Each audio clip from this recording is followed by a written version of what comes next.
Good afternoon, everyone. I would first like to welcome you to AAHA. Every year in May, local preservation groups, state historical societies, and businesses, civic organizations across the country celebrate Preservation Month through events that promote historic places, heritage tourism, and they demonstrate social and economic benefits of historic preservation. Now, Preservation Month began nationally a week in 1973. It was President Richard Nixon who signed the resolution into law on May 5th of 1973.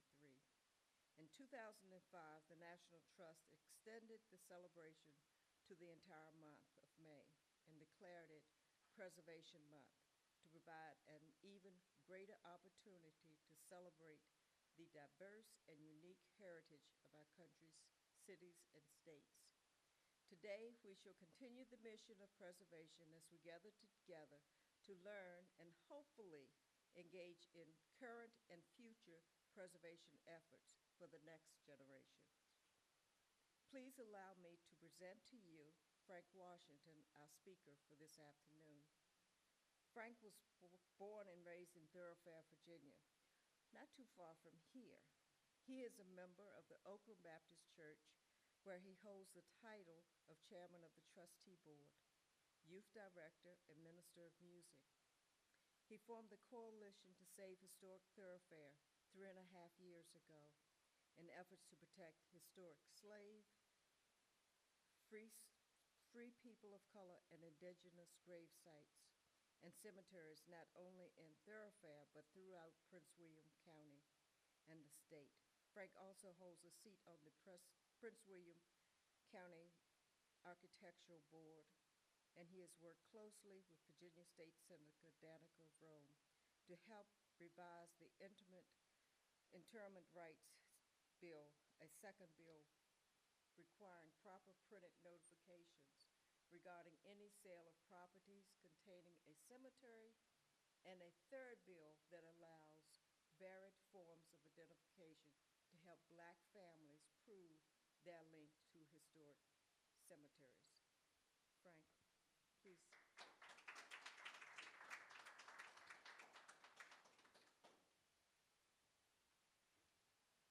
Good afternoon, and thank you. Thoroughfare is a small community nestled in a rural crescent of Prince William County that was established by my ancestors of freed slaves and Native Americans in the 1800s. I was born and raised in Thoroughfare. My parents, grandparents, and great-grandparents were born and raised there as well. My family's roots are deep within the history of Prince William and Fauquier County, deeper than most residing there.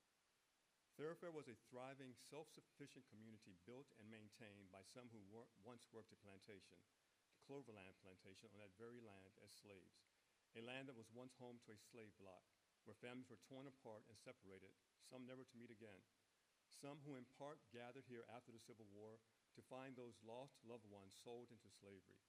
They endured hardships beyond what most of us can imagine, but out of that anguish, suffering, and pain, they held on to a hope and faith that led to their building of a self-sufficient community, a legacy of love that created a better life for me and all of their descendants that are Thoroughfare, a life of faith and hope that's centered around the church. My life and freedoms are a fulfillment of the dreams they held, a freedom that some never had for themselves. I am fully aware of the price they paid to pave the way for me and others. We are fighting to preserve the resting place of some of those whose only way out of slavery into freedom was death.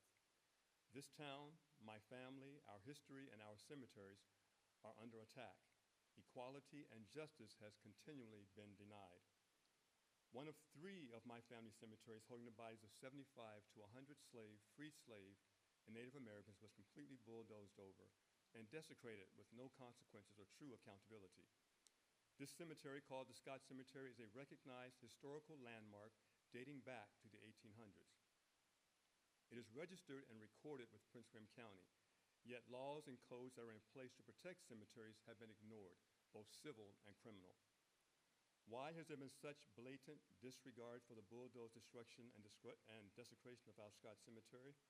We cannot forget that this cemetery was not some obscure place that was simply stumbled upon. I repeat that it is a recorded, documented cemetery which should have been afforded protections. Even after a public admission that the initial bulldozing was a travesty, we have encountered several more bulldozings along with other desecrations of the same cemetery, still without accountability or consequences. Instead of restoration, which is what we were promised when the bulldozing first happened, we have been faced with the door left wide open for the perpetrators to try and disprove the cemetery's existence, an all too common occurrence. Our ancestors attempting to rest in their graves of the Scott Cemetery and their descendants are reliving and paying the price for what feels like a repeating of history, a never-ending sense of devaluing, disrespect, and disregard for our lives. Painfully, we don't even know what is left of our family in the cemetery due to the truckloads of bulldozed ground that was removed and quickly taken to a dump. Vast amounts of African American and Native American properties have been taken over the years by unethical individuals, developers, and various other entities by the use of methods that have a legal appearance. Freed slaves and Native Americans did not typically use the then white-dominated legal system to pass property on to their heirs. Historically, this was not an avenue that was readily available to them. Developers have taken and still take advantage of poorly documented ownership through so-called partitions and tax sales to take land that has been in freed slave and Indian families for generations, heir property. We have a system that does not take into account that the land and cemeteries of free slave, and Native Americans was not initially afforded the opportunity of proper documentation for their properties, that at times many could not read or write and were not even allowed to learn.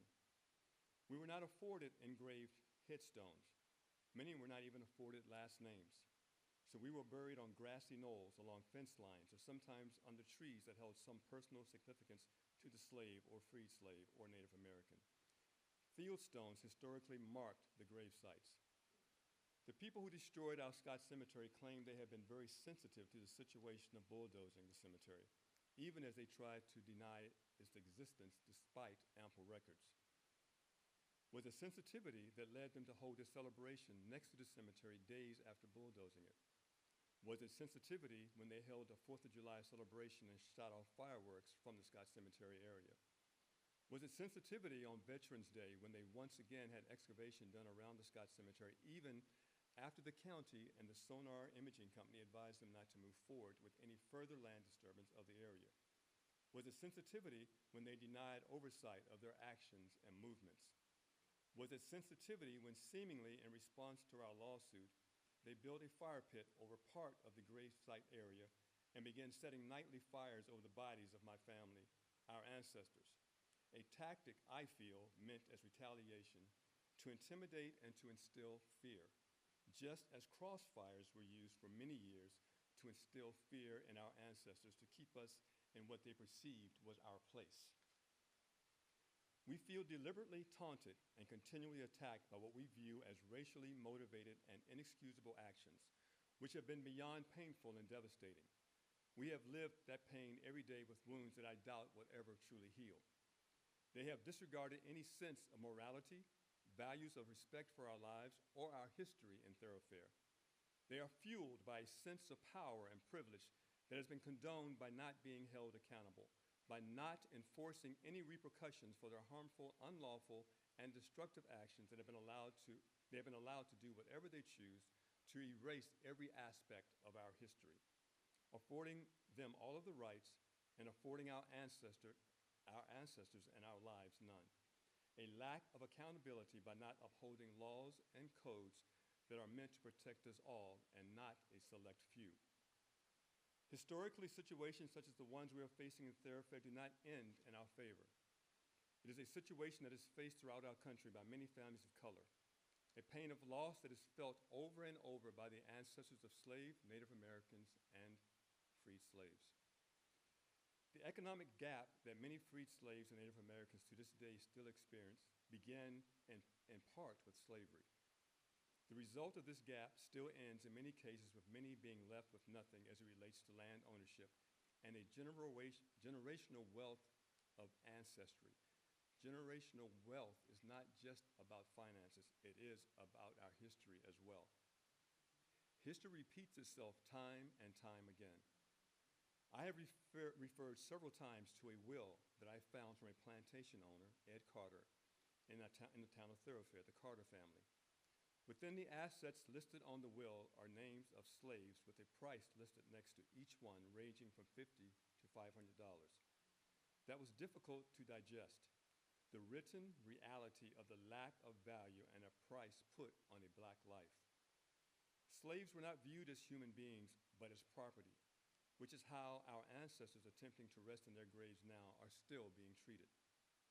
But what hurts me even more was to see some of my ancestors on this will listed as worth nothing and as idiots. The lack of value, the lack of respect, the lack of honor, the lack of compassion cuts me to the core. My heart truly aches for those precious lives. These people are my family and your family, our history and part of our legacy.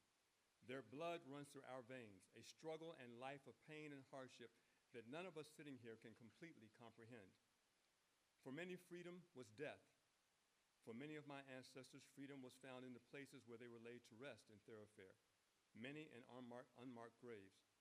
Peace was found when they were laid to rest in a soil that was soaked with their sweat, their blood, and their tears. For others, faith brought them to a place where they achieved freedom out of their anguish, suffering, and pain. They were able to build a self-sustaining community and homes and schools and a strong family of faith. Such is the case with Thoroughfare. Thoroughfare became a legacy of love, a legacy that created a better life for me and all the descendants that are Thoroughfare. My life and my freedoms are a fulfillment of the dreams that those slaves, freed slaves, and Native Americans held in their hearts.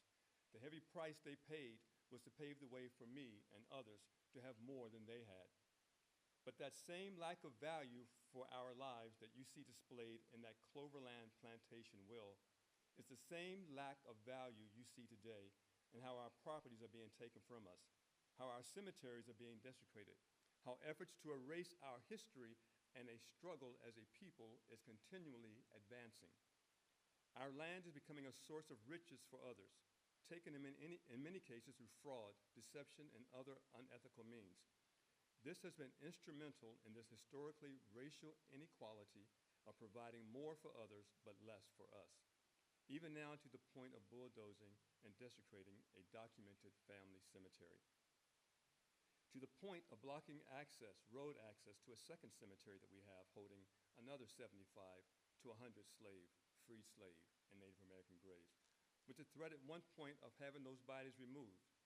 And more recently, the threat of a lawsuit if we continue to bury our family next to our ancestors in our own family cemetery, as we have since the early 1800s and possibly even longer, which was the case when my cousin died unexpectedly recently. We had to fight up until the day before his funeral to ensure that he could be buried beside his mother. Laws still are not set to protect heir property. A lack of law designation that makes it vulnerable to being sold without the family's consent. You have in many cases not only developers that are at the center of this race-based fight we are in to preserve our history of freed slave and Native Americans and family. There are also, regrettably, some people of color who have lost their sense of generational wealth when it comes to our history and its importance.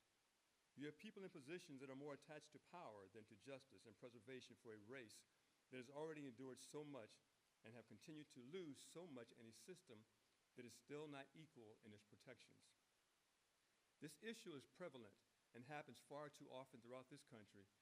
It's too prevalent to continually be ignored. I am sure there are many other untold stories of freed slave heir properties being forcibly or taken under some legal guise, being ripped from families, leaving them with no legal avenues for justice. However, Thoroughfare's story will continue to be told.